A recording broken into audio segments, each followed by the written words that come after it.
Welcome everyone into the latest episode of the Jazz Film Room podcast. I'm your host, Ben Dowsett, the curator and founder of Jazz Film Room, here with me for the first repeat guest episode of the Jazz Film Room video podcast, your friend, managing editor of Salt City Hoops, Dan Clayton. How you doing, Dan? How's it going, Ben? Nice to be back. Quite well. Oh, yeah. You knew you'd be the first person coming back to get on this podcast more than once. I don't think there was ever any question about that. Folks, you all know where to follow Dan Clayton. If you don't, it's at Twitter on Dan Clayton with the O replaced with a 0. If you're subscribed to Jazz Film Room and you're not already following him, then you're doing some weird stuff in your life. But you can do that. As I said, Dan is the managing editor of Salt City Hoops, where there's been great stuff recently. You guys need to be checking out the SC7s, Salt City 7s, that Dan does each week. Those are Mondays, correct, Dan? Yep. I've realized that here on Jazz Film Room, I've lined myself up with doing a big Monday thing, the subscriber newsletter, on the same day that you drop the SC7. I might have to consider. Hey. People can chow down all that great Monday content. Monday is when like power rankings come out and MVP ladders. And I just figure like everyone's getting back to work. They need to like distract themselves and not take themselves too seriously on a Monday. So let's get all the good weekly basketball stuff out on one day, right? Fair enough. That's all right. That's a good point. I'll keep doing it then. So Dan and I are, as we sit here, the Utah Jazz remain the absolute toast of the NBA. They are 24-5. with a historic net rating by basically any site that you check it on. Top 5 offense, top 5 defense. In fact, a couple more really good defensive games here. They could be the number 1 defense in the league soon. They're catching up to the Lakers on cleaning the glass. I don't know where. I don't even check NBA.com anymore. I don't know if you do, Dan, but I use cleaning the glass for all of my like broad metric stuff. I just think it's better because it filters out garbage time. Yeah, I'm pretty sure if they're not number 1, they're like top 2 in defense right now they're number 2 without weeding out garbage time. And they're number 2 on cleaning the glass where you weed that out as well. Yeah. So, I mean, it's a little bit silly. Yeah. They're just dominating any way you cut it. And there's not only that, but there is a large gap between the Lakers and Jazz and then the next group on, if you're using cleaning the glasses numbers, the Lakers 106, the Jazz 106.5, and then third place is the Knicks at 108.3. There's almost a 2-point drop. And if you just go to 5th, there's over a 3-point drop from the Lakers, even to other top 5 teams, Lakers and Jazz, I should say, to other top 5 teams. That's pretty crazy. Anyway, we have a number of things to talk about regarding said Jazz. I think the first thing that we're going to do, we are going to dig into some all-star discussion. We're coming up on that point. We've already had Quinn Snyder, by the way, named as the West's coach for the All-Star game. Congratulations to Quinn. As he says, it's mostly a credit to his players, and he's not wrong about that.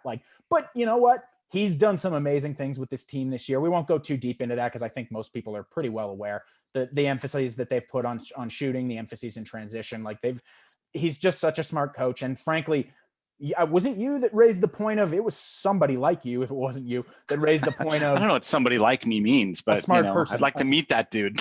A smart guy. I'm giving you a compliment. That being in that setting and Quinn getting to rub shoulders with all the best players in the league, show guys a little bit more about how he works, that type of thing, even though, sure, LeBron James ain't signing to Utah at any point, of course. Just that whole theme, though, strikes me as relevant. Yeah, I mean, look, not every, because there's an Enes Kanter in there and there's a Rodney, eventually, occasionally you find a player who has not had a great experience around Quinn because they weren't, spiritually aligned or whatever you want to call it.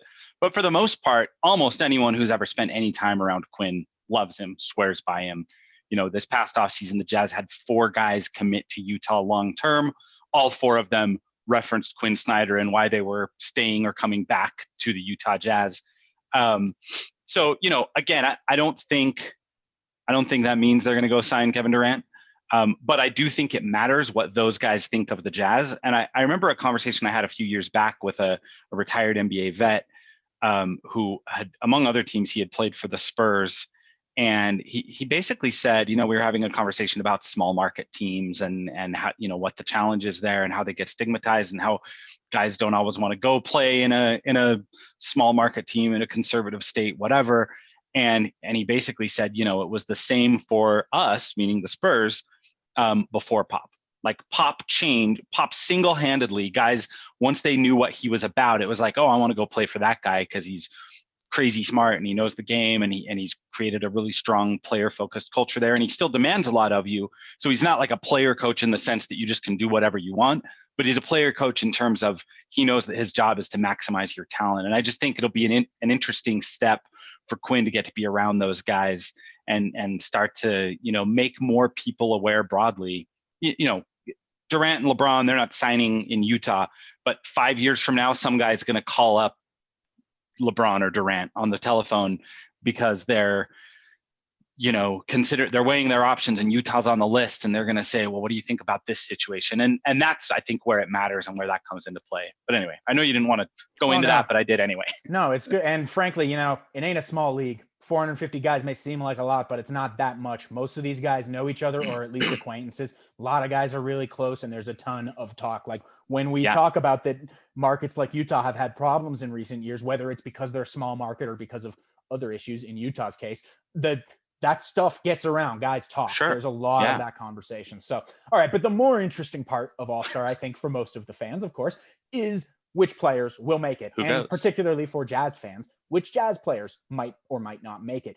So, Dan, you did an article on Salt City Hoops a few weeks ago where you had a really handy graphic, which I'm going to edit so that it's on the broadcast so folks can see it here. But you have it, so I'm not going to share our screen or anything. But where you basically, so you laid out the guards and the front court, because that's how we do All-Star, guards, front court. And then you laid out the guys that are probably, this was a few weeks ago, but I don't think it's really changed much in terms of the guys that are probably locks, returning superstars. There are really two of those, Steph Curry and Paul George, who were hurt last year, not hurt. Well, Paul George is interesting, but we'll get to him in a second. Yeah. 2020 All-Stars, that's guys who made the team last year, because as we know, legacy is a really big thing when it comes to the All-Star game, and often guys make it based on their reputation. And then a few other categories. You've got potential first-time All-Stars, so that's guys that haven't made it yet, former All-Stars that have strong production, and then other past All-Stars who are now in the West. So like John Wall was a good example who you used, or like LaMarcus Aldridge, Draymond Green. Boogie, Boogie isn't an All-Star candidate, but he's been an All-Star and he's in the West, so for the sake of completeness, he's on the graphic, but not a real candidate. It's a really comprehensive graphic. Like, it's a pretty good way of looking at things. And obviously, the closer you get to the top, I think the closer guys are to locks there. Yeah. I still think that the 5 you have listed as locks, which are Luka Doncic and Damian Lillard for guards, LeBron James, Kawhi Leonard, and Anthony Davis for front court, I still think those are locks, even despite Davis's recent injury. I don't think that will miss him enough games to move him out. Now, I would not have him as a starter. I'll say my starters in just a second. I also think Curry at this point is all but a lock. You don't have him in his lock, or at least when you made this chart, which was a few weeks ago, you didn't. Now Curry's been insane since that point. I think, would you have him as a lock now if you were making the chart again? Yeah, again, the way I was trying to categorize that, I think Paul George and Steph Curry are interesting. I think they're both going to be there. I think that on the guard line, Luka, Steph, and Dame are all automatic. I don't know which two will get in as starters and which guy will be the easiest single decision that 15 coaches make on their reserve ballot. But like, all three of those guys are like mega stars, uber stars, pick your word. Like, they are the all-stariest of all stars. So yeah, those three guys are locks. LeBron, Kawhi, and AD. I think AD, even though to your point, maybe he shouldn't be a starter. I think he was one of the top 3 vote getters last year. I think in the fan returns, he's still, I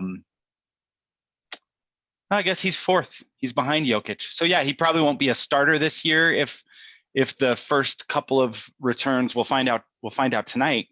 Tonight's the starters, huh? Tonight's the starters. By the time you guys see this, Dan and I will have been proven either right or wrong, because at least with the starters, because although I'm going to say who my starters would be, not who I think they're going to be. I don't care as much.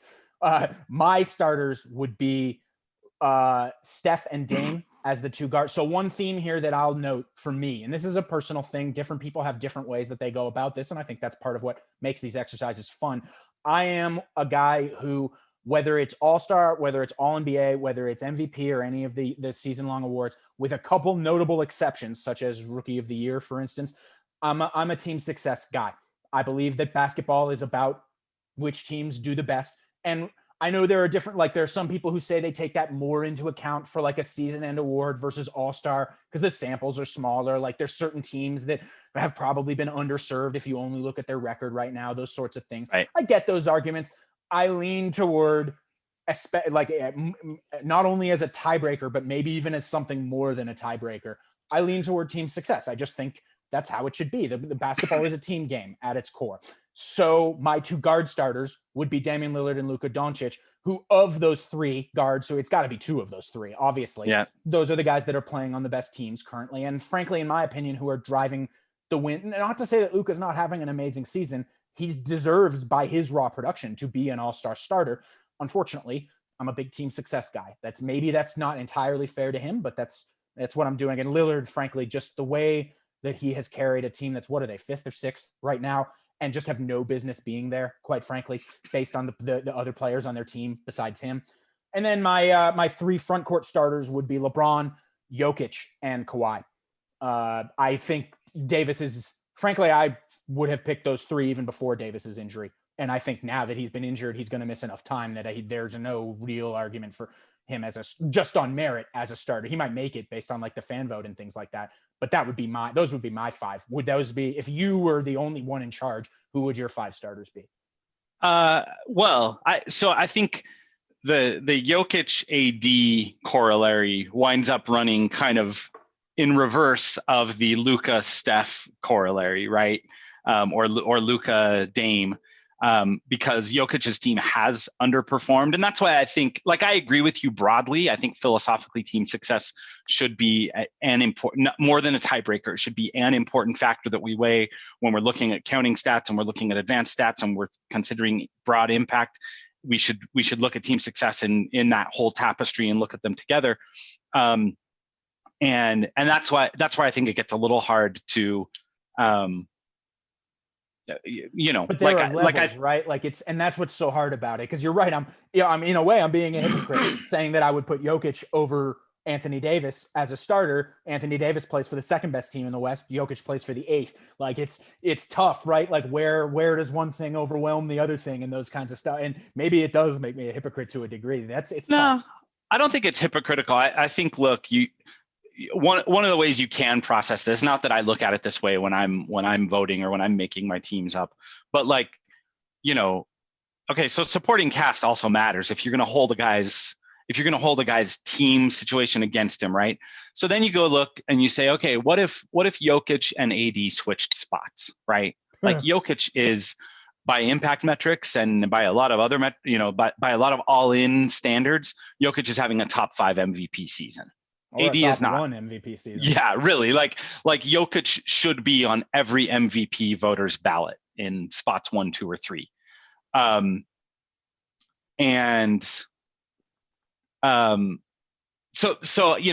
AD's not. AD's still a top 10 player, a top whatever player, but he's not having that kind of season. So I would go Jokic, recognizing that kind of breaks my own, the corollary we were just talking about with team success. And that's why frankly, since I don't get to choose starters anyway, like since that's not up to, that's up to the media player fan vote and is kind of out of all of our hands, I spend less time worrying about who's going to be a starter versus who's going to be on the bench. I just figure if you look at those 6 guys, those 7 guys, right? The 3 guards we talked about and the 4 front court players we've talked about. So again, that's Luka, Steph, Dame, LeBron, Kawhi, AD, and Jokic. That's 7 guys who are like, any 5 of them could be starters and no one could complain. I don't know which 5 will be. And you're shocked if any of them misses the team. Like there's no chance that any of them exactly. misses the team. Whereas I think every other guy we mentioned, there is at least an outside chance they could miss the team, even if a couple of them are very unlikely, as we'll get into here. So yeah, my next 2 would be Rudy and Paul George in some order. I think again with Paul George, it starts to get a little tricky because, sneakily now he's missed 10 of his team's 30 games. Yeah, I have a thing here. So you want to hear my thing? Yeah, give me your thing. I like things. Mike Conley and Paul George are 3 minutes apart in the amount of minutes they've played so far this season. And yeah, I think you could, at least by analytical metrics, they've had similar impacts. Some people would argue with that based on like per game numbers and things like that, because they're not similar. Paul George's like points, assists, rebound stat line are much more impressive than Mike Conley's. But if you look at RPM, if you look at Raptor, if you look at EPM, any of those, they're relatively similar in terms of their production. So part of my case, spoiler alert, I have Mike Conley as an all-star. I also have Paul George. And part of that's because I don't feel like either of them has missed enough time to move them off the list based on their production. Yeah, I'm not saying that Paul George shouldn't be there. I'm just saying that's why I would put him outside that first holy group of 7. Oh, he could be. I mean, he could have a case for a starter if he hadn't missed any games at this point. Yeah, yeah, or at least he'd be in the conversation, right? Yeah. And that that's the same tier where I'd put Rudy. Like Rudy, I think is a solid all-star. I think people are talking about him now like a solid all-star. I think the mystery of is he good enough on the offensive side of the ball to augment what he does defensively? I think that has been answered and that's been put to bed, and people recognize that he's an all-star. So that's 9 guys. If we assume those 9 guys are in, now AD will probably be named to the team and then give up a spot to injury. Right. So we'll probably have another spot to play with at the end. But as for right now, we've got 9 of 12 spoken for, and that leaves us 3 for really a boatload of guys who, I do think Mitchell is the next closest thing to a lock after those 9. But, eye of the beholder here. I think after you get those 9 guys in, you really, like, the cases start to get a little bit more nuanced on why you'd choose one guy over another. And to your point, those are the guys who, like, some of them you'd be surprised if they didn't make the team, a la Donovan Mitchell. But you wouldn't launch a congressional investigation either. Like, you can kind of see how you might articulate a case for someone else. Sorry? Yeah, you said congressional investigation, and that was funny. Yeah, well, okay. So sometimes we do those. So I agree with and sometimes you, they matter. I like Rudy has to be next closest thing to a lock, and I agree with Paul George being on there. For me, I also agree with the next thing you said, that Donovan should probably be number 10. For me, I have 4 players in my next tier. And this is, I agree again that it's very subjective. And like, if you disagree, you disagree. That's whatever. Okay. And I'm not saying you, I'm saying anybody. Like, if folks disagree, that's fine. I get it. I have 4 players in the next tier after that. After Don, or starting with Don? Sorry, including Don. Okay. So I guess that's 4 for 10, 11, 12, 13. So one of these 4 guys has to miss. So I've got Donovan, Conley, Booker, and Chris Paul. So it's interesting. 2 from the Jazz and 2 from the Suns. I would have no problem with anyone going in any of those directions, though I do think of those, if Mitchell were the one of those 4 to miss, it would seem a little weird to me. Like, I don't know. I wouldn't feel like I wouldn't make a tweet rant about it, but it would feel a bit strange. Like, I do. And I think the consensus is there too. Like, I think consensus probably has Mitchell in at this point. I would tweet rant. I would. I think. Okay. Look, I mean, here's the thing. I think that we may have, as a as a basketball community, and even as a Jazz community, like, I see this a lot among Jazz fans, including a lot of people that I really love their tweets, like Sloan's categorical imperative and stuff like that. Like, I think we may have overshot on the Conley is more important than Donovan piece. Sorry to cut you off, but I had Tony on last week, and he talked me down off this. I was one of those people too, frankly, that you're talking to. I had gone too far, and he helped talk me down. Yeah, I mean, like, look, Conley has a massive impact, and he's a veteran presence, and he's doing much better things on the defensive side of the ball. So, like, all that needs to be factored in. Don is still the engine. He's still the motor that drives the team. And then if you look at, I mean, like, I think you and I are the last people that need to be talked out of using counting stats to make the argument. But if you just look at, like, Don averages 24, 4, and 5. Mike averages 17, 4, and 6. So, is that 1 extra assist worth the 7 extra points that Don's giving you? Shooting splits are similar, 43, 39, and 83 for Donovan. It's 45, 41, and 82 for Mike. Mike obviously has a huge plus minus and net rating advantage. But some of that, frankly, is that Quinn Snyder feels comfortable sending Rudy and Mike out there to just smash bench units. And the reason he feels comfortable doing that is because Donovan is good enough that he'll trust Donovan to play with guys 4 through 8, right? And so look, I love Mike. I hope Mike makes it. I think Mike should make it. Mike's on my list. He's one of the 12 most impactful players this season.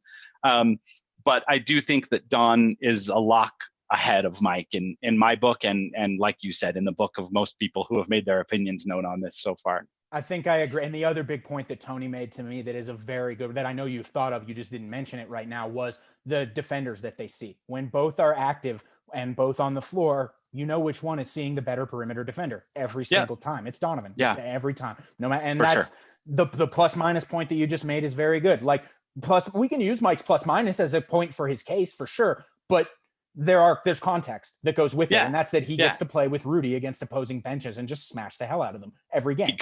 Because Quinn knows that Donovan plus the fourth best player on the roster, or the fourth and the fifth, and whichever guys from that 4 through 8 group, like that's a good enough lineup to play winning basketball. So Snyder does that, and that gives Mike and Rudy some opportunities.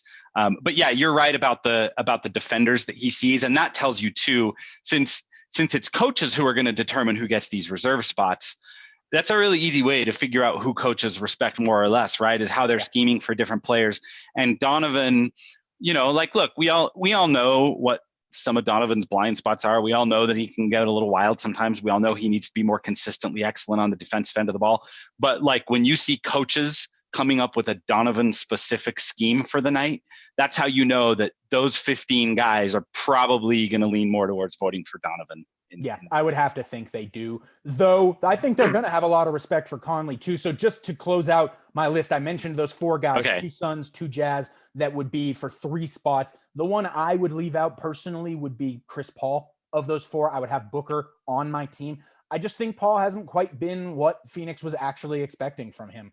I think Booker has done a better job carrying in the non-Chris minutes. The non-Booker minutes with Chris, they're winning those too. But just from when I watch, I feel like the Booker minutes are a bit more impactful. And folks who know my Booker opinions from the past should know that I'm giving him a lot of credit here. I think he's been a fantastic player, despite the fact that his counting stats have actually gone down a little bit. Like his field goal, I think his effective field goal percentage is down from last season when he was an injury replacement for the All-Star, meaning he didn't make the original 12.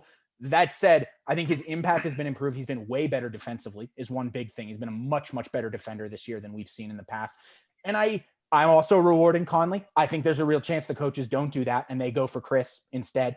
But I think and I don't know if you agree with me, Dan, I think there's a significant drop after that. Like if anyone who we haven't mentioned so far were to make the team, I would be a little surprised or like a little bit miffed, especially if it was over one of the Jazz players. Like there are other guys on the list, Zion and Ingram in New Orleans. Frankly, I think Zion would have an interesting case if he had started playing like this about a month earlier, but he's been one of the worst defenders in the NBA. And it's hard to make an all-star team when you're that bad defensively.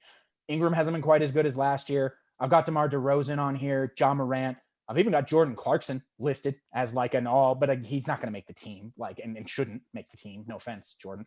I don't know if you agree with me on that, or did I miss any other guys? No, I mean, I think there are some other guys that deserve to have their names mentioned, but I think that what you've basically stated is what the power ranking looks like for 11 through 16 or something like that. I do think that we are about to have our first significant disagreement because I don't think Devin Booker is an all-star this year. Oh, okay. Would you have Chris then as your last guy? My last 2, my 11 and 12. So I've Don as 10. My 11 and 12, and again, pick your order, are CP3 and Conley. Okay, that's fair. So here's my thinking. First of all, I think Devin's his advanced metrics make some pretty problematic stuff. He'll have to. Now, I don't know how much that matters because I don't know that coaches are looking at the real adjusted on court this and the. Well, but these are our lists. These are ours. So like we can factor in those things. I also think that from a legacy perspective, I think where the legacy comes in is like it's easy for coaches to vote for guys who they voted for in the past. Let's remember, Devin Booker did not get voted in last year. He was an injury replacement. He's an injury replacement who now is scoring a little bit less. and again, his advancement. Now, look, last year I sang Booker's praises. I thought he had really rounded the corner and become a more complete player, and was doing a lot of the other little things that we complained about early in his career that he wasn't doing. That he was just a scorer, and now I think he's more than that. But he has regressed a little bit. And let's remember that he was on the cusp last year too. And the 15 All-Star, the 15 Western Conference coaches did not put him in the game. Adam Silver did. So, I think from that standpoint, it will be easier for them to sort of default to Chris Paul as the Suns representative. I also think Chris Paul, frankly, he's the guy who instantly legitimized the Suns, right? He's now, again, we were talking earlier about being hypocritical with the team success or whatever. This is where I'm going to be hypocritical, because I made the whole argument about, come on, let's be honest, Donovan is still more impactful to the team than Conley. And now I'm going to make kind of the inverse argument with CP3 over Booker. But, again, CP3, like if we were still putting Dirk Nowitzki in All-Star games when he was playing on one leg at age 37 or whatever, I think that's my hint that, like, Chris Paul is probably going to get the respect vote, and he probably should. He has been, in my mind, he's been a bigger reason behind the Suns' surprising success. They're currently 5th in the West. Anyone else we would consider there is from a team that's somewhere lower than that. I do think that for the 13th spot, that Anthony Davis is probably going to open up with his calf injury. Mm-hmm. I'm not sure I go Booker there either, to be honest with you. Wow. So we have a big disagreement then, because I wouldn't even consider anyone else for that spot. I think Zion. that I would consider Zion. Yeah, I think it's Zion. I think it comes down to Zion, Booker, or DeRozan. And I don't love the DeRozan case for a number of reasons, including the fact that the Spurs play better basketball when he's off the court. Yeah. But if DeRozan doesn't play, then that's the only team in the top 8 in the Western Conference that doesn't have an All-Star. And that's, whatever. That's not, like, sometimes that happens, right? Sometimes you can be a top 8 team and not have one of the top 12 players. That's the way that the NBA works. Sometimes they're 6th. It's not like they're owed an All-Star representative. Yeah. DeRozan is averaging 25 and 7. That's good. So, he's got a case. There's no question he's got a case. He's got a case. I think that you're probably right that most coaches, and again, if we're talking about the 13th spot, coaches don't matter. It's Adam Silver's call. Could be Zion for that reason. It could be Zion. Adam's call. It could be Zion. Or frankly, if Zion gets in, and this is why I'm feeling increasingly confident about Conley's shot. If Zion gets that 11th spot or that 12th spot, and Conley doesn't, then Conley is a really easy emotional pick for Adam Silver. You would think. I think Conley is, if he's not in the group of 12, I think he's going to be in as an injury replacement. You would hope. It looks like, and hell, we could need 2 injury replacements depending on what Paul George's situation is. So sure. So, yeah. I think he's listed as day-to-day. I think isn't he still listed as questionable for tomorrow, or did I miss something? They still have him as that? That could have come out literally while we're recording this, but hasn't he been day-to-day for like 2 weeks or something? He has been. He's missed injury. He's missed like 7 consecutive games now, 10 total of their 30. So, you're right. There could be more. I guess my point is just, I think Booker is not as good as he was last year when he was a borderline pick that got in because of the commish. I think the biggest area where we disagree there would be defense, and I don't know if the metrics agree with me here, but when I've actually watched a pretty good amount of Phoenix this year, he looks like a different, more engaged defensive player to me. And that's long been my biggest criticism of him in general. So maybe maybe I'm not being fair there though, because the metrics might not reflect that to the same amount. I don't know. I am, like I say, sometimes I'm not perfect with the way I analyze these. Like sometimes I'm using numbers, sometimes not as much. Yeah. Look, we're talking about like a slightly different order from 13 through 15. So I don't think that this is worth, driving to Temecula over. That's a deep cut. That's a deep cut for NBA Twitter fans. That's a good segue to, we can get to our second section, which I'm very excited about. Those that watched the podcast, I say for a reason, watched the podcast last week with Tony Jones will remember that Tony and I had a lot of fun going over some clips where I realized later that I was going to have to edit over on top of that, and I'm going to have to do that here again. But now I have a little better knowledge of that, at least going in. So what I'm going to do is I'm going to share my screen for Dan, and we're going to, there's two things that I want to go over, and they both relate to Rudy Gobert. who has just been unbelievable recently for the Jazz. I tweeted at the end of last night's game some of his stats over this 9-game win streak that the Jazz are on. Just unbelievable. He's allowing 48.5% at the rim when he's the defender. Fantastic, despite seeing a ton of attempts every game. Just like you can go on my Twitter and find those numbers if you're interested.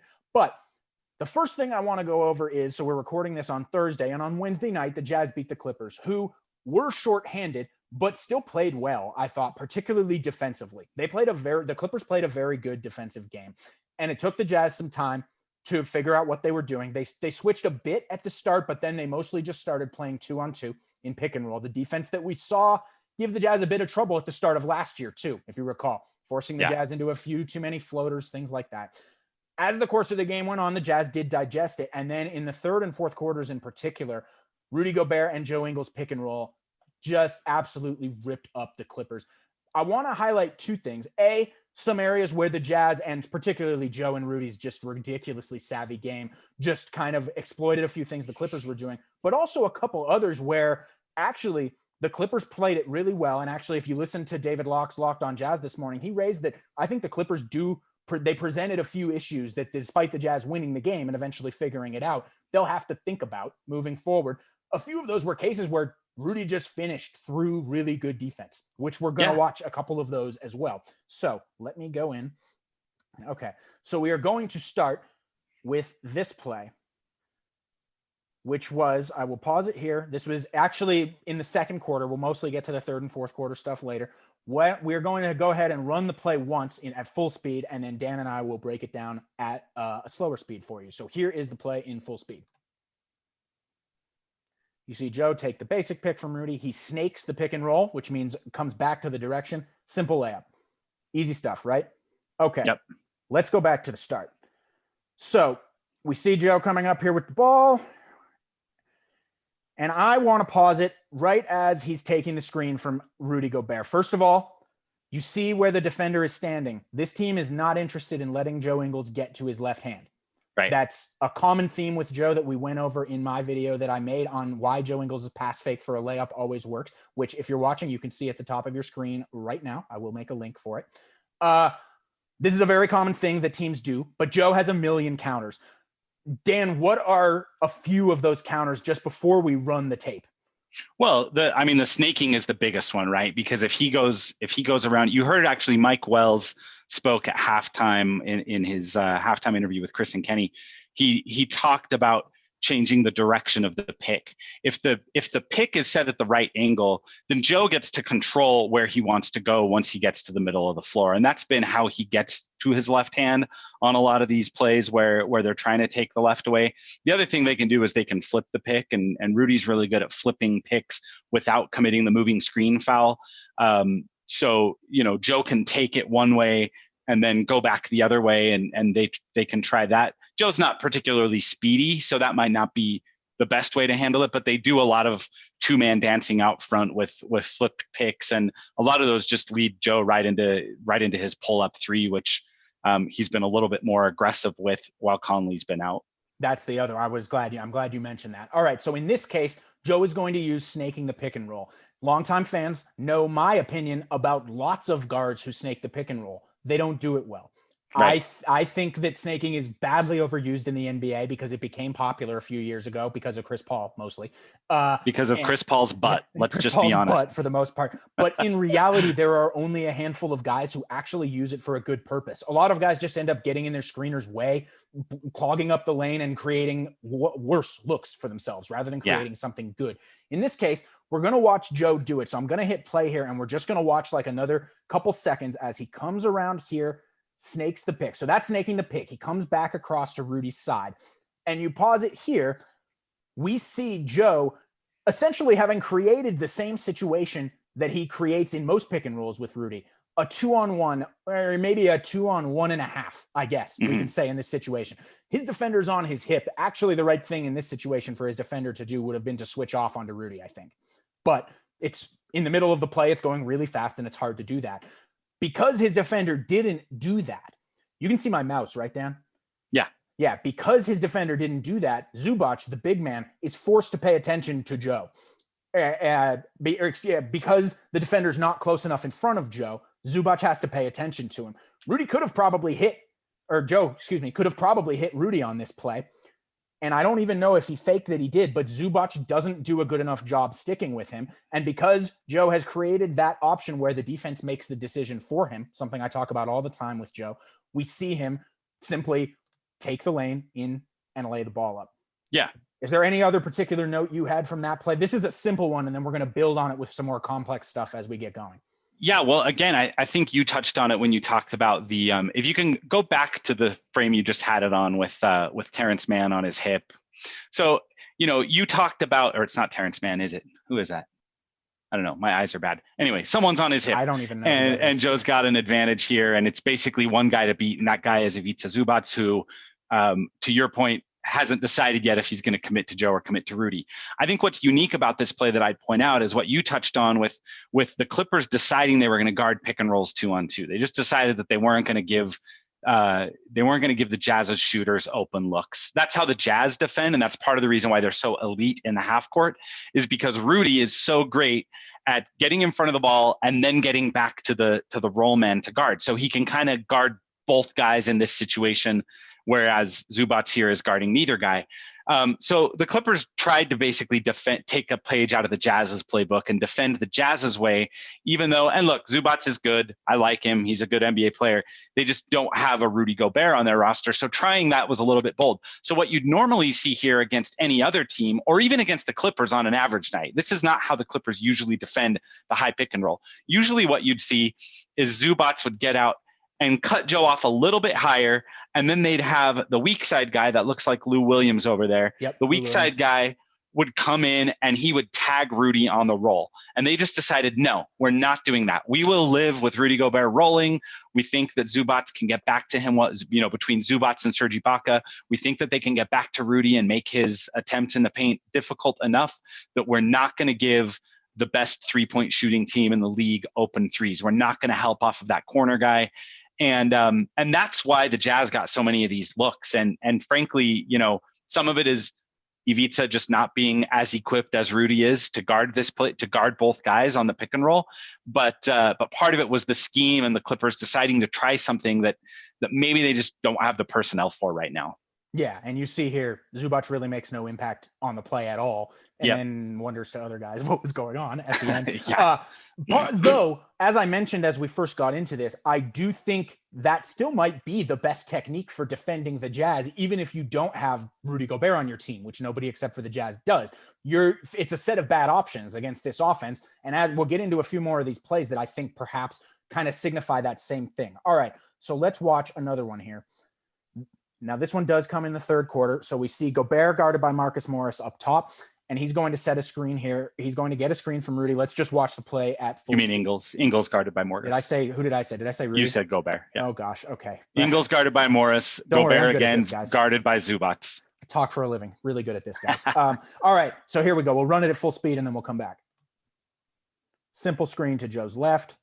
Little bit of a fake pass. And then this is one of the plays that I was talking about where, in fact, Rudy did not get a basket here, though the Jazz would get one momentarily off of this rebound that he caused. This is one of the plays that I'm talking about this is Rudy. Let's go back to the start of it. We can go around here in slow motion. You see Joe taking the pick. Rudy sets a good pick, as he usually does. And the 2-on-1 is created right here. I went over that in last week's video on Joe Ingles, all about creating 2-for-1s and then forcing the defense to make the decision. In this case, Zubac plays it really well. And I don't know if you'd agree with me, Dan. I think Joe perhaps passes a little early. I'm going to go in slow motion here, and we're going to see him pass. He does the fake pass. In this case, the fake might have actually worked because Zubac is already leaning. So Joe may have actually, for once in his life, not made the perfect decision. As Rudy gets the ball here, Zubac is with him. He's in front of him. This is just a good play. I don't even know how much we need to analyze. Like, do you have any specific thoughts on this? Or part of my point of showing this one was like, actually, there were times where the Clippers did fine and Rudy just overwhelmed them by being Rudy. Yeah, well, it's like you just said about guarding with this scheme. If you're the Clippers, you're inviting Rudy Gobert to make a play.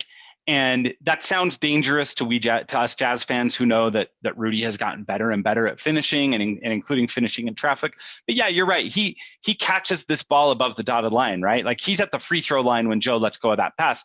Now the Jazz ball handlers have been doing that more with Rudy because they've recognized that he is getting better. In fact, I think you have another play you're going to show where he does get kind of a layup reaching around Zubac. So, that like he can do that. And what the Clippers are basically saying is like, we'll live with Rudy Gobert doing a finesse layup around Zubac over, leaving a guy in the corner. Now, for me, because this one is side pick and roll instead of high pick and roll, the pick is set for Joe going baseline around the left side. That means that you've got a lot of bodies on the right side of the court. You see Mie Oni and George Niang kind of clumped up here on the right side. For me, this is a situation where if I'm Ty Lue, I'm going to find it pretty hard to not bring help on this kind of play. Yep, that way Zubac can step out higher. One of those littles can step in front of Rudy just long enough that Zubac can really force the pass and then get back to Rudy. Now, maybe it's also that two guys can zone up. So you see Coffey standing here. Yeah. He can guard both of those Jazz players, especially because Rudy Gobert, while he has improved as a passer, is not Nikola Jokic, and he's not going to tear you apart with his passing. I completely agree with you. Is this Reggie Jackson right here? I think it's Reg. Yeah, he needs to be all the way in the middle on this play. Like but it's tough because they don't always offer you that opportunity, right? Well, that and I do get like Quinn believes this too, by the way, that like you don't necessarily want to have your defensive rules be different based on like 100 different factors. Like you want decision making for that corner help guy to be relatively binary, right? You don't want a guy having to sit there and go, okay, am I supposed to help on this play? Well, what's the angle of the pick? Which way is the pick going? Who's the person? Like most teams like to go into a game knowing that, like, broadly speaking, our game plan is bring the help from the corner. The high weak side guy slides down into his own coverage, or we're not helping this game. We're going to have Zubac try to cover it. We're going to have him, show on the ball and get back. Like most coaches want to go into games with the decision making being a little bit more simple. But for me, with this being side pick and roll, I just think that means you got two Jazz guys standing on top of one another on the weak side. I would have brought help here, but that's just me. Yeah, and this illustrates why, like we always talk about how complex Quinn's stuff is. It's hard. It's complex for teams to try and deal with too. And he's got so many varieties that he's always got something that can kind of mix them up. But again, in this case, Zubac, to his credit, does well. I'm going to roll the rest of the play. We see he gets in the space, but now Rudy beasts him a little, gets 2 straight boards, and it doesn't show it in the clip. At the end of this clip, I believe, is Mie Oni getting the ball, passing to Joe Ingles, and he hits a 3. So the Jazz did get points out of this, but actually credit to the Clippers for what they did. So let's move to the next play. This is one of my favorites, as you just saw from the title. Okay, you mentioned that Joe and Rudy like to do lots of different things. They'll try out multiple screens. We see here, and I pause it almost immediately as this video gets started. This is one where I'm not going to run it first. I think we're just going to start it from here and go with it. Rudy's coming up to do a setup that the Jazz do very often with Ingles. As we just mentioned, teams are often letting Ingles go to his right while stopping him from going to his left. In that case, often Rudy won't even set the pick, as you can see here. He comes up to sort of the position where he needs to set the pick, and then just sort of gets himself in position and starts rolling when Joe rolls. However, in this situation, again, good job by Zubac, especially not being he's not exactly the most mobile dude in the world. He knows that Joe's a threat to pull up here. So he's up high enough. You see him. That's very good stuff, honestly, while still being attached to Rudy. I'll go in slow motion here just a bit forward, and you see that the Jazz abort that. Joe sees that Zubac is too high. He's not going to allow him the angle. They reset. Simple. Now Joe's getting to his left, which the Clippers didn't want to begin with, but they're going to concede it here. Coffey's going to come over the top.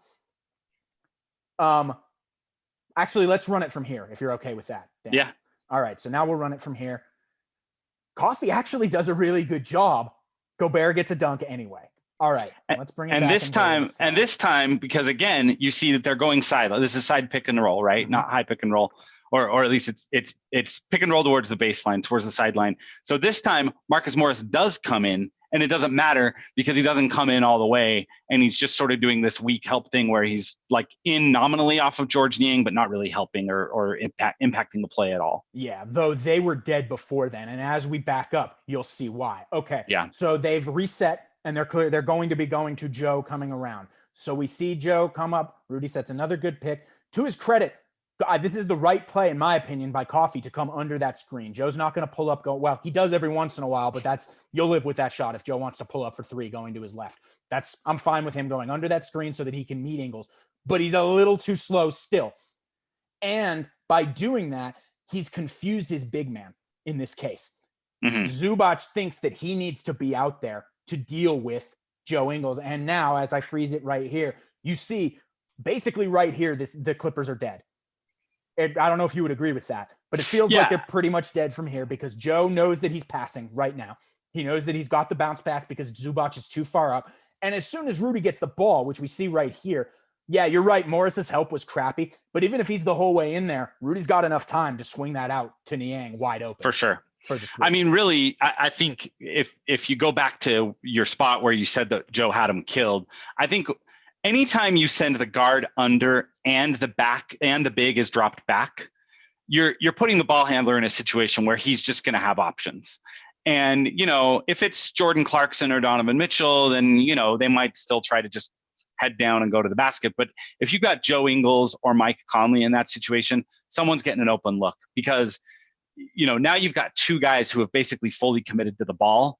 And, so Rudy's going to roll down the middle here, but even if help came from somewhere else, you've just got a position now where a surgeon like Joe or Mike is just going to make the right read, right? Like I know why Coffey went under because of the angle of the pick and it was hard, but if he's going to go under and Zubac is going to step that far out in front of Joe, then basically you've got 4-on-3 as soon as Joe gets rid of the ball. It comes back to the same theme we were hitting on the last play where the defense they decided on is not what Coffey did. Even if at the time it may have been the right move in that instant, he confused his big man because that's not what they agreed upon. And there's no time for this is an instant. There's no time for them to say, hey, wait, we agreed. We're not doing that. Now I'm here. Like, you're dead. It's already over. These are the nuances of NBA offense. Boom. Joe hits the pass. Rudy gets the dunk. It's great stuff. And again, makes the Jazz really hard to guard. Okay. Let's do another one here. And this is this is a really simple example. We won't have to spend a ton of time on this one, but this is just the example of what Joe does to you if you take the wrong route against his screen. So we're seeing here, Rudy's got the screen set. The defender is going to go under, and this is what happens. Pull up. Except he actually missed this time, which he doesn't do very often. But Joe's pull-up numbers, not only this year, but going back in his career, that's a great shot. The Jazz are perfectly happy. He's 35+% every year in his career and usually higher. In fact, this year he's higher. That's a great shot. They want that shot.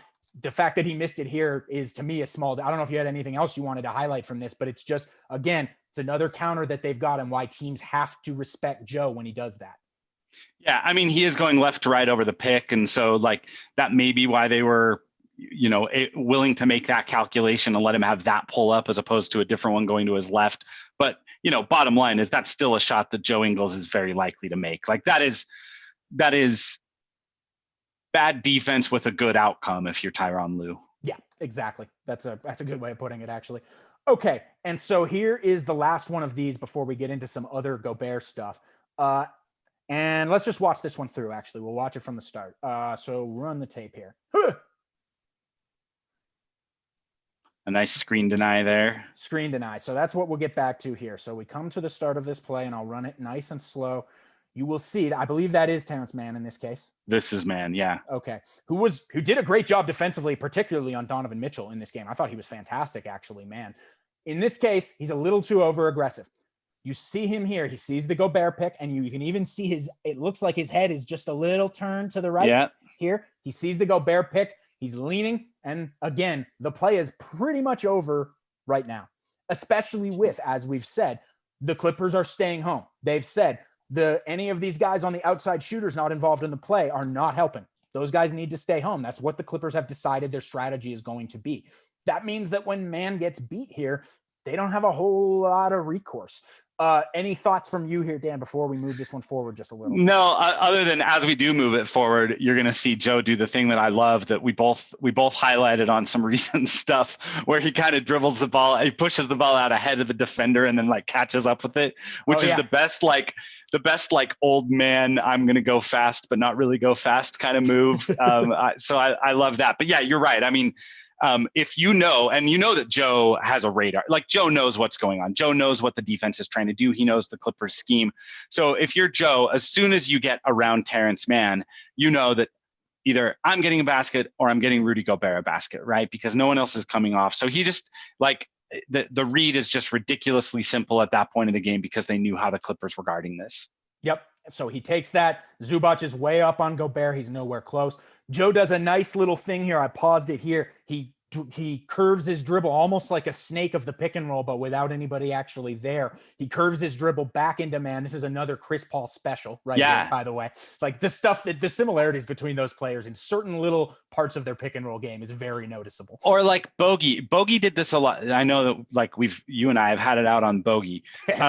Like something that Bogey was doing really well last year that he's not doing this year is on drives, he would get his left shoulder back in front of the defender. Yeah. As soon as your left shoulder is in front, like that guy's in jail. That's a really hard play to defend.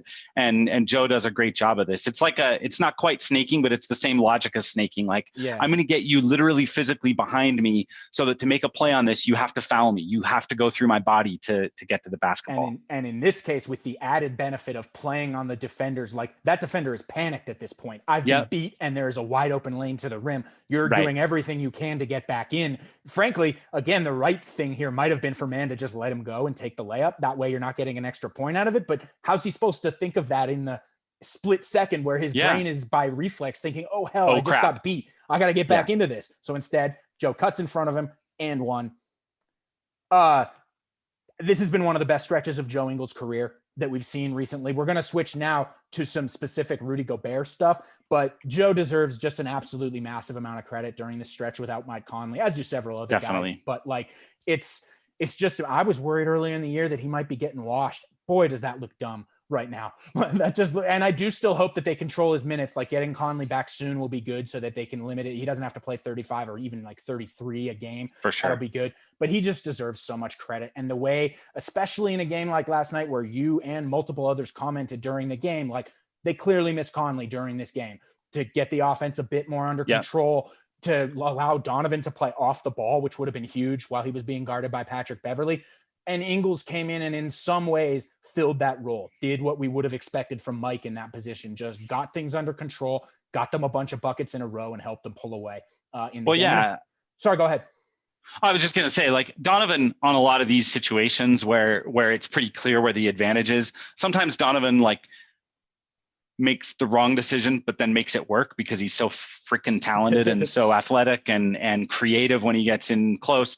So, you know, like Don, there's a reason the Jazz trust Don with the ball so much is because he can make plays. But Joe and Mike, they just find the easiest way. They just find the easiest thing consistently. Every time they have the ball goes. It's like, LA, how would you like us to beat you tonight? And then they just do that thing. It really is. It's really smart veteran play that they get from those two ball handlers. Let the defense make the decision for you. That's the way I always think of it. Even more with Ingles than Conley, but he does the same thing to a degree. Yeah, it's great stuff. Okay, I have a few more here that I want. Oh shoot, we missed a couple in there. I want to give one example because you mentioned the example that I had of the and one of Gobert. I'm just going to run this one at full speed. Folks can see it. This is another example. Zubac did well. Rudy just finished through him. That's just a nice play by Rudy. I'm going to show it one more time here. Zubac is 2-on-1. He reads the pass. Joe probably passed a little too early. Yeah, gets himself back in the play. Rudy just finishes through him. That's just a nice play. I mean, they're getting Rudy the ball earlier these days because they know he can finish that. I mean, Rudy's going to finish. I looked the other day. I haven't looked recently. He's going to finish this season with like half as many dunks as he finished last season, but roughly with the same field goal percentage and the same scoring numbers because he can just like, oh, you want me to lay it up around you? That's fine. I'll do that. Last night he had a lefty jump hook. Like, what the hell? Like, I have that one seriously. Too. I have that one. So let's show that one real quick. Just the diversity of his finishing, makes it like, look, I get why the Clippers are saying, we're gonna force Gobert to beat us. On a percentage basis, that's probably the right decision. But Rudy Gobert's saying, fine, then I will. Then I'll have a 20-20 game and I'll be amazing and they'll talk about me on SportsCenter and all that stuff happened, right?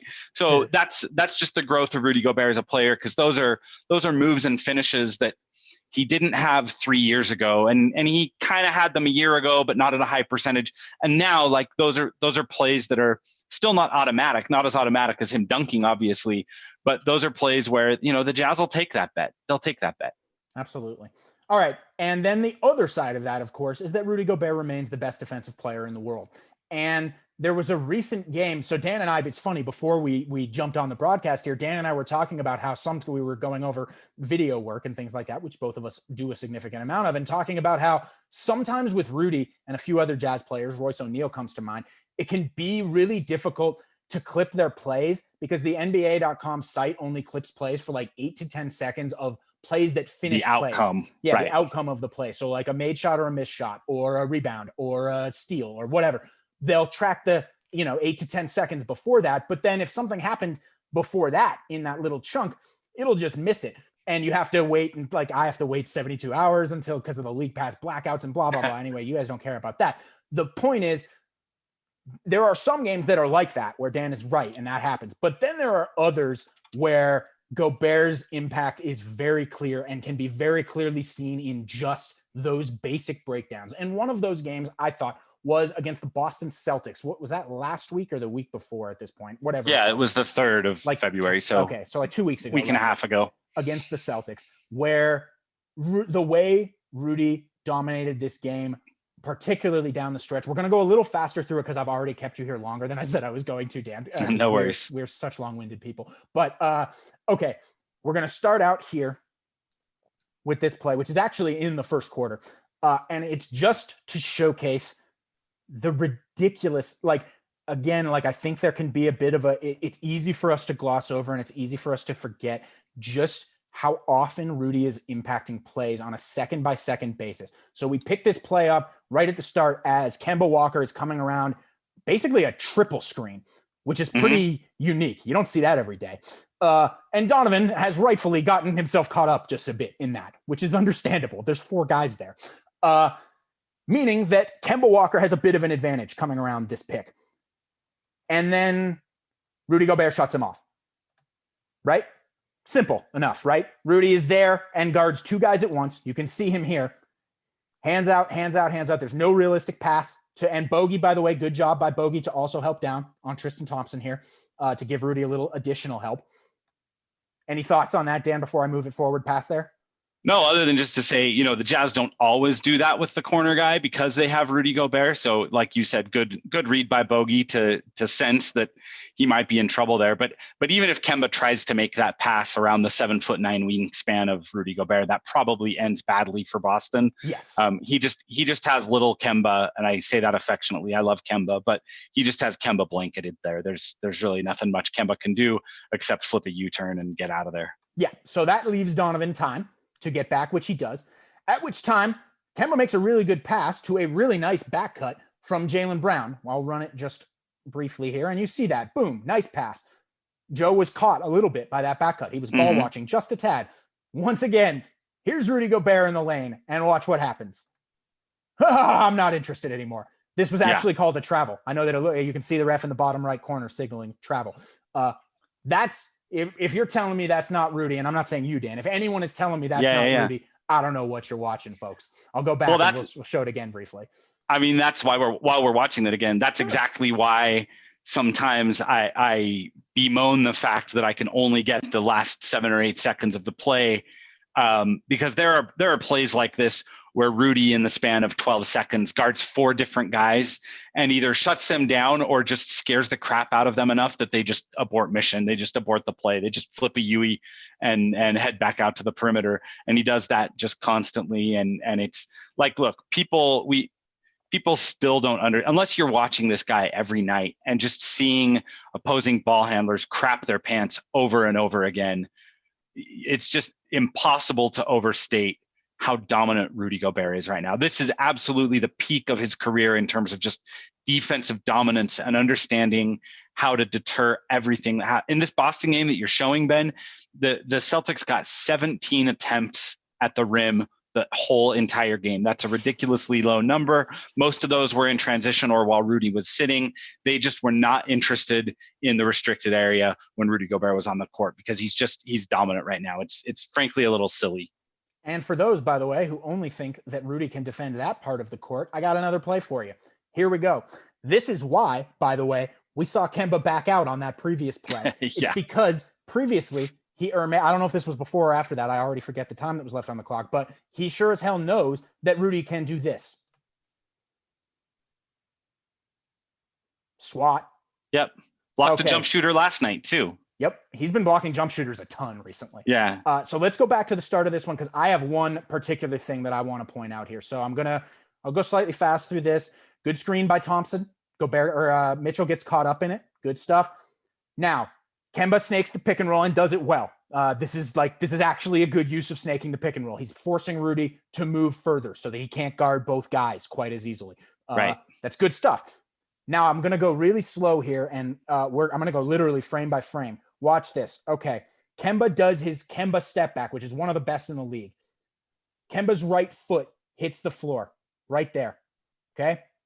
Next frame, Rudy's foot hits the floor. He's mirroring Kemba's movement. Yeah. As Kemba steps back, Rudy is already moving towards him and getting into the air. There's zero reaction time. There's another thing that we talk about a lot here that we're hoping the folks around the country get with us on is this guy is not an immobile paint protector. This is a versatile all floor defender. Look, I'm going to show just mirroring his movements.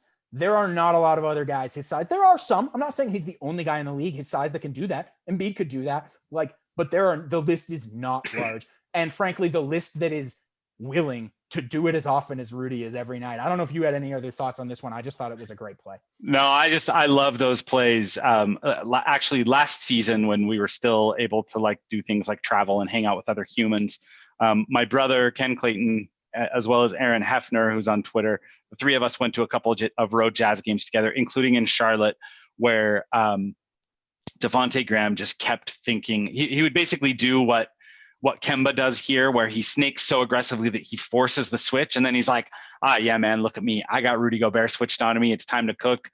Guards, NBA guards, it is not a mismatch. Stop it. Stop getting those big wide eyes and getting all excited and saying, I'm going to cook the big fella. These plays, Rudy is consistently elite at guarding guards in isolation on those situations. It was Lou Williams who we blocked last night. I just remembered, by the way. Yeah. It was Lou Williams. Yeah. Lou Williams is a really good ball handler, although he's having a bad year, but he's a really good ball handler. Rudy isolation. He swatted his jumper. All right.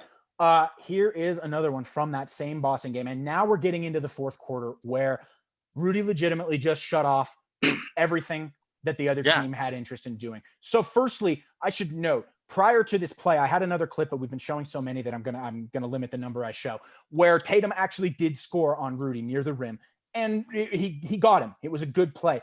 Rudy was perhaps a step slow jumping. I think he was a little too attached to Daniel Tice, who he was defending at the time. He got him. It was Rudy made a slight mistake, and Tatum made a nice play to lay it up high over him. So Rudy had that knowledge that Tatum is going to potentially come at him. And then I'm going to run this play here. Again, Tatum comes at him. Good job by Bogey, I thought, to actually let him go and jump back. And then Rudy gets the block. We can go back to the start of this one. So I'll say again, you see here, Bogey first thinks that he needs to come with him. I like this play by Bogey to then abandon that. Once he sees that Rudy's going up for the contest, Bogey knows, okay, in that case, I got to get over and help out for other options. And Tatum does a good job right here, pushing him back legally, I think, with his shoulder. Which is one of the few ways for for ball handlers to beat Gobert on drives, right? Is get into his body first, and then he's got to recover from that before he can get vertical again and legally challenge your shot. So this is smart by Tatum. Yeah, good play. Pushes him back just a little bit, but Rudy recovers. You see here, Rudy's jumped once right now as Tatum pushes him back in the air, lands, and jumps again to swat the shot. Yeah. Again, not the only guy in the league capable of doing that. There are other guys with One of double five, jumps, but six. one of. Yeah. There's Yeah. just not a big list of guys that does this. All right. Well, and the thing I was looking at while you bring up the next thing, this was during the stretch of that game where Boston had gotten to within 5. And then on the next 7 possessions, Utah holds Boston without a field goal. They did earn a couple of free throw trips for 3 total points, but like it was close. And then like Gobert checks back in and suddenly it's not close anymore because the man is just ridiculous and just deters everything. I mean, 7 trips without a made field goal. Here is another example of Rudy's deterrence. In this case, the person he's deterring is Jaylen Brown, as you'll see. I'm going to run the clip here. A likely all-star, Jaylen Brown. Yep. 2-on-1. That Tristan Thompson shot that we just saw, can you think of a worse shot that Boston could have gotten at that point? Mean, is that like a 20% shot in terms of expected value? When he's 12 feet away at the time he releases the ball, he's got Gobert in front of him. It's not a shot that's usually in his bag. Like Gobert has everybody acting outside of their comfort zone, but I think you're about to back it up. Yeah. I mean, it's really how he stops Jaylen that is the most impressive thing. It's really Jaylen dead ending this play. So first of all, that speaks to Gobert's value. Nice back cut by Jaylen. He catches Joe Ingles over pursuing him for his. No, I think Joe is correctly top blocking here. I think the Jazz wanted to keep him away from the dribble handoff. So Joe's doing what they call top blocking, where he just denies him getting to the ball. Joe knows that he's going to go backdoor. So does Rudy. I think that's why Rudy is in position to help when Jaylen comes baseline, because they don't want to let Jaylen Brown get middle. They don't want him to get the DHO that brings him to the nail. And forces help. I think this is good defense by Joe, actually. You're right. I stand corrected because you're correct on that. But either way, probably the right play by Jaylen to make the back cut. But right here already, just like we saw on that previous play from him, he's not interested in going up into this. And we're talking about Jaylen Brown, 6'8", built. He's having one of the strongest years of any wing in the NBA. He's an all-star lock in the Eastern Conference. I don't know what his percentage is finishing at the rim, but I feel like it's good. I don't know if you have a second to look it up while I'm in the middle of this screen, but if you do, let me know. I feel like he's a pretty good rim finisher in his career. And not only that, but a guy who would be perfectly content challenging some guys every now and then. I've seen him dunk on some people. I've seen him go through some guys. He doesn't even have interest in taking a single dribble at Gobert in this situation. He literally doesn't. He immediately throws this bounce pass to Tristan, despite, look, Rudy's not out of position for that. You're not putting Tristan in a position to score. That is a pure bailout pass. And we can argue about Tristan should have done something different here with 11 left or 13 left on the shot clock. Probably should have, but he got put in a really crappy position by his guard.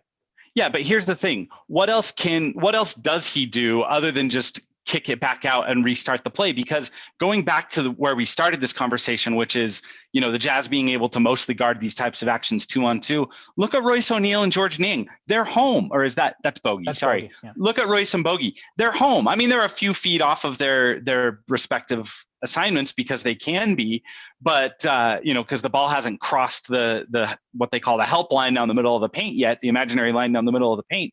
So, they're sagging a little because they know they can shift back before any pass arrives there.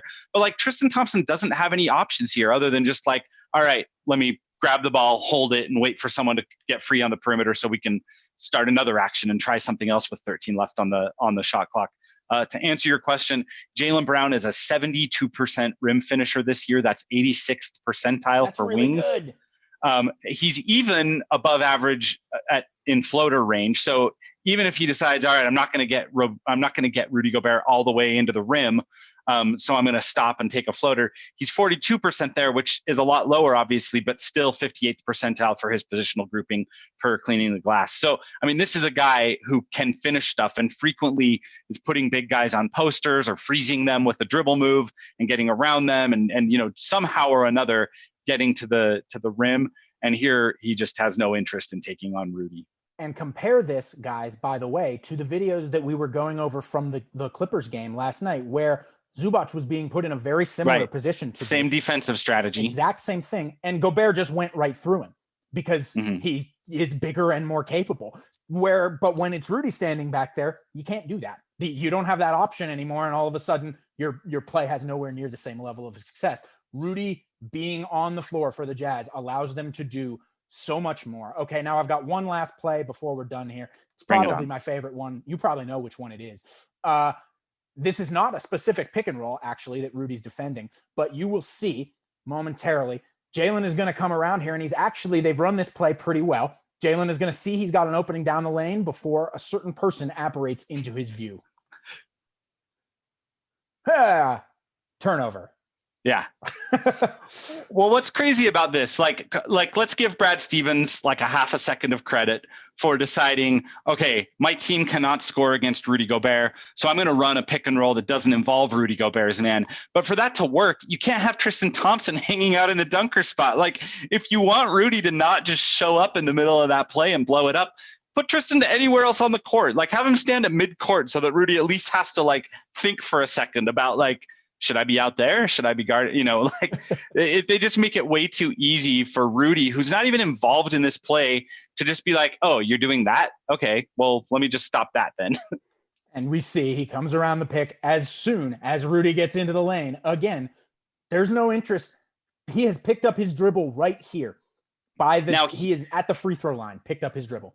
Now here, because Rudy's helping, even though he's not involved in the screen, that means that Bogey does have to come in and keep tabs on his guy. So here you've at least got a corner shooter that's open. Is that Williams? It's Williams, who's not a great shooter. He's not a good corner shooter, but like that's probably the right play at this point. But the fact that that's the best option available after running something that was, like I say, kind of clever in its beginning inception, that just speaks to how quickly the Jazz can take high percentage offense and turn it into low percentage offense. But I also think Bogey is playing him in this situation, because I think Bogey knows what Rudy is and knows that Rudy doesn't actually honestly need this help. Like, in this position, I think Rudy's fine. I think if Jalen tries to throw the lob, he'd be all over it. I think he's good. And we're going to see, as I freeze frame just a little, I think Bogey's playing with him. He stunts back right here. He knows this pass is coming. He's got his hand out. It's a good hand to get on it. And frankly, had he not gotten that hand there, he might have been a little late recovering. So that could have been a bad play on Bogey, but hey, he got the hand on there, so you can't criticize him. Then I believe the Jazz ran the other way for points off of this. The clip might not have. Yeah, they scored points here. I know they did, even though or maybe they missed on that one. Whatever. Again, this doesn't happen without a player like Gobert, who players are as afraid of as they are. There's no chance that it happens. And as I stop the screen share here, I have a stat for you guys that I want to bring back.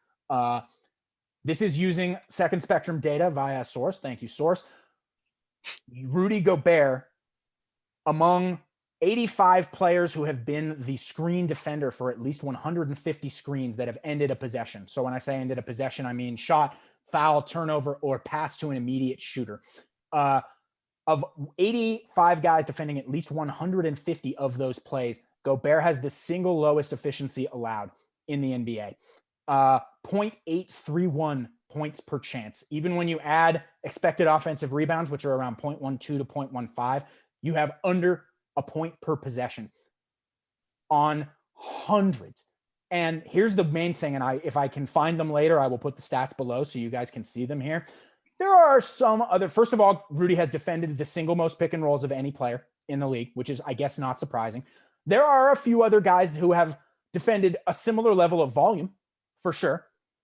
And there are also some other guys who have similarly low efficiencies allowed to Rudy, though Rudy is the lowest, as I said, in that minimum 150 possessions defended group, which I feel is a reasonable sample size. There is no one who is even remotely close to Rudy's combination of volume and low efficiency allowed, which to me showcases, again, it's harder to repeat that kind of an amazing performance over, I believe it's over 700 picks in Rudy's case. Yeah.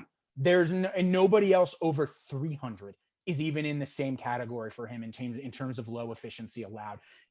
Not every play he defends is a pick and roll necessarily. There are other types, but that's the most popular form of offense in the NBA today.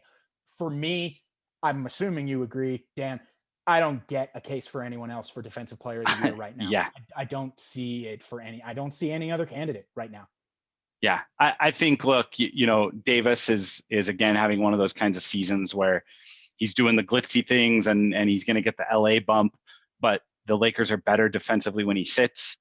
Miles Turner is doing a lot of good things. He's blocking a crap load of shots, but he works for the team that has the 17th best defense in the NBA, or did last time I looked. I'm checking that right now just to see. I guess you could argue, like some people are trying to make a case for Capella. No one has play after play this kind of just make you crap your pants level of dominance. And, sorry for the colorful colloquialism, but that's just the best way I can put it. Way more colorful. I didn't know if this was like a bleep out the bad words podcast, so I'm just keeping it family friendly here.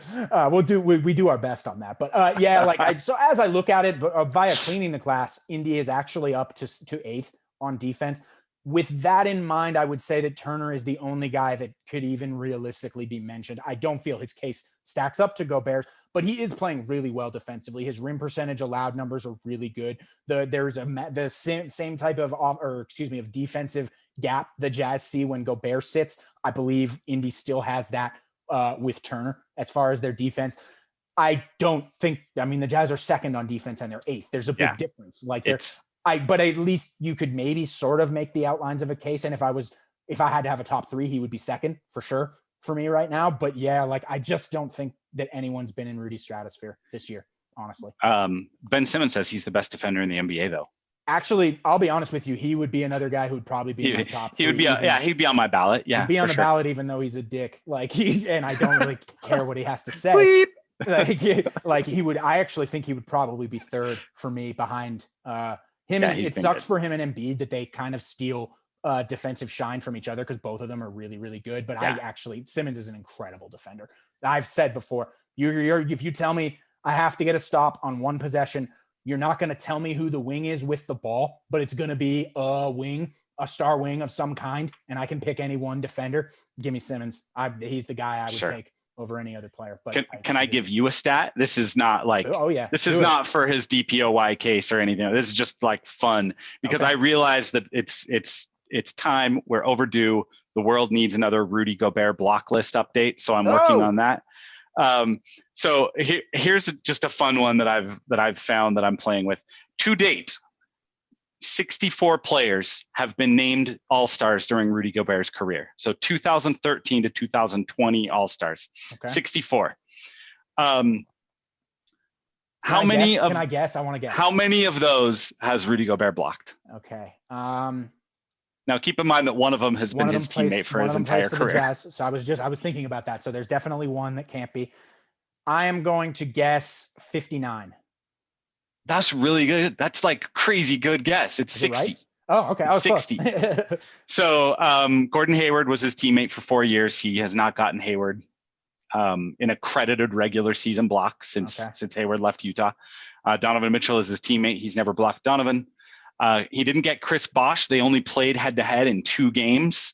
One of them was when Rudy Gobert was still coming off the bench. And then obviously Chris Bosh retired for health reasons. And he's never gotten Oladipo. So Oladipo, that's weird. Oladipo. He'll get him this year. He'll get Oladipo sometime this year. So 64 All-Stars. Rudy's gotten 60 of them. Now, by the way, I have looked at all of the guys who are likely to be new All-Stars this year, and Rudy's gotten all of them too.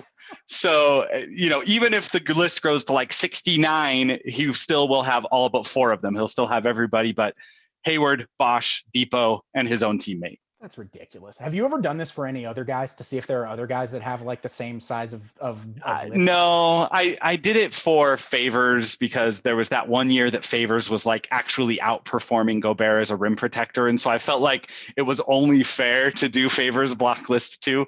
Now Favors has been in the league a lot longer and whatever, but it's not like Rudy where like he just, Rudy's list is up over 400 now. He just constantly, and it's like, it's silly. He's already gotten LaMelo. He's already gotten Zion. He's already gotten Ja. Like guys come to the league and it's like, you got to attend rookie orientation and you got to get your shot blocked by Rudy Gobert. You're not considered an NBA player until those 2 things happen. That's fantastic. All right. Well, we have gone way over our time. In fact, I think we're even over an hour here. This is going to be great for folks to watch. Thank you so much, Dan, for joining me for your second appearance on the Jazz Film Room Pod. Tell us where we can find you and what you've got coming up. Yeah, saltcityhoops.com. My Twitter is Dan Clayton with a 0 for the O. really just working on, like I said, working on a Rudy Gobert block list update. We have the Salt City 7 that comes out every Monday. Zarin Ficklin has been doing awesome stuff lately. We have more writers we actually have a group post coming this weekend. We're kind of going to wait until after the Clippers game. It feels like a good natural spot to do a little reset on where the Jazz are. So yeah, just great stuff. Follow along with not just me, but all the great writers doing excellent work at saltcityhoops.com. Yep, I love seeing Salt City Hoops continue to thrive. Guys, thank you so much for your subscription to Jazz Film Room. I appreciate it from everyone. If you would be so kind, please share if you're willing on social media, recommend to friends. We've been continuing to grow and we're trying to keep the groundswell going. The more subscribers I get, the more of my time I can put toward making awesome stuff for you. So like, if you're already subscribed, it is in your best interest to make more people subscribe. That's how I'm saying it to you. And you should just believe me and move forward from there. So but once again, I thank you so much for your support. It's frankly, despite the fact that I'm not making $1 million from it yet or anything like that, it's been a really enjoyable time and I'm enjoying the work that I'm doing. And so we're going to keep I like that you said yet too. That was good. Oh yeah. No, I have full expectations of making $1 million a year from this eventually, but yeah, no, it's been really enjoyable. I've had a lot of fun with you guys. And of course, I'm always open to, if you have things you want to see, thoughts, suggestions, critiques, I'm completely up for them. This is about you guys. It's about what you want to see and get educated on. So thank you for the support of Jazz Film Room. Thank you to Dan Clayton. This has been Ben Dowsett with the Jazz Film Room Video Podcast.